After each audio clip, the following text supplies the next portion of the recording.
परेशानी के समय शांत मन से सोचें, हड़बड़ाहट में नहीं। दोस्तों, अक्सर क्या होता है कि हम जब परेशान होते हैं तो हमारा दिमाग इधर उधर बहुत तेज़ी से कोशिश करता है चलने का, और उसी हड़बड़ाहट में हम शांति से सोचने का तरीका भूल जाते हैं।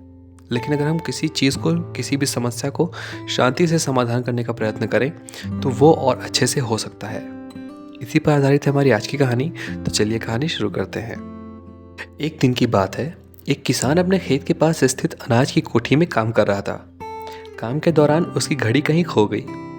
वो घड़ी उसके पिता द्वारा उसे उपहार में दी गई थी। इस कारण उससे उसका भावनात्मक लगाव था।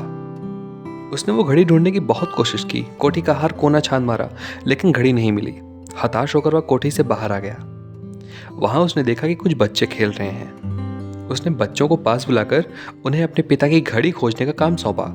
घड़ी ढूंढ निकालने वाले को इनाम देने की घोषणा भी की गई। इनाम के लालच में बच्चे तुरंत मान गए। कोठी के अंदर जाकर बच्चे घड़ी की खोज में लग गए। इधर उधर यहाँ वहाँ हर जगह खोजने पर भी घड़ी नहीं मिल पाई। बच्चे थक गए और उन्होंने हार मान ली। किसान ने अब घड़ी मिलने की आस खो दी। बच्चों के जाने के बाद वो कोठी में उदास बैठा था। तभी एक बच्चा वापस आया और किसान से बोला कि वो एक बार फिर से घड़ी ढूंढने की कोशिश करना चाहता है।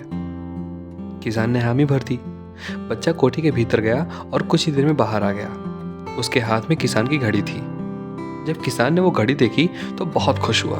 उसे आश्चर्य हुआ कि जिस घड़ी को ढूंढने में सब नाकामयाब रहे, उसे उस बच्चे ने कैसे ढूंढ लिया। पूछने पर बच्चे ने बताया कि कोठी के भीतर जाकर वो चुपचाप एक जगह खड़ा हो गया और सुनने लगा। शांति में उसे घड़ी की टिक टिक की आवाज सुनाई पड़ी और उस आवाज की दिशा में खोजने पर उसे वो घड़ी मिल गई। किसान ने बच्चे को शाबाशी दी और इनाम देकर के विदा किया। दोस्तों, क्या सीख मिली हमको इस कहानी से? कि शांति हमारे मन और मस्तिष्क को एकाग्र करती है, और ये एकाग्र मन स्थिति जीवन की दिशा निर्धारित करने में सहायक है।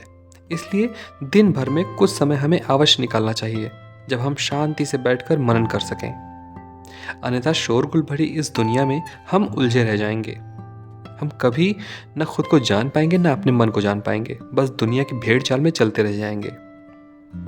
जब आँख खुलेगी तो बस पछतावा होगा कि जीवन की ये दिशा हमने कैसे निर्धारित कर ली। हम चाहते तो कुछ और थे, जबकि वास्तव में हमने तो वही किया जो दुनिया ने कहा।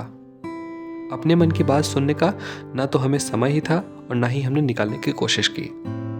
इसलिए दोस्तों, अपने मन की बात सुने और अपने पूरे एक दिन का एक कुछ ऐसा हिस्सा मनन करने के लिए, चिंतन करने के लिए जरूर निकालें। तो दोस्तों, यहाँ पे ख़त्म होती है हमारी आज की कहानी। आशा करता हूँ कि आज की कहानी से आपको कुछ न कोई सीख जरूर मिली होगी। अगर कहानी अच्छी लगी तो अपने दोस्तों के साथ जरूर शेयर करें। मिलते हैं अगली वीडियो में एक नई कहानी के साथ। तब तक के लिए अपना ख्याल रखिए। धन्यवाद।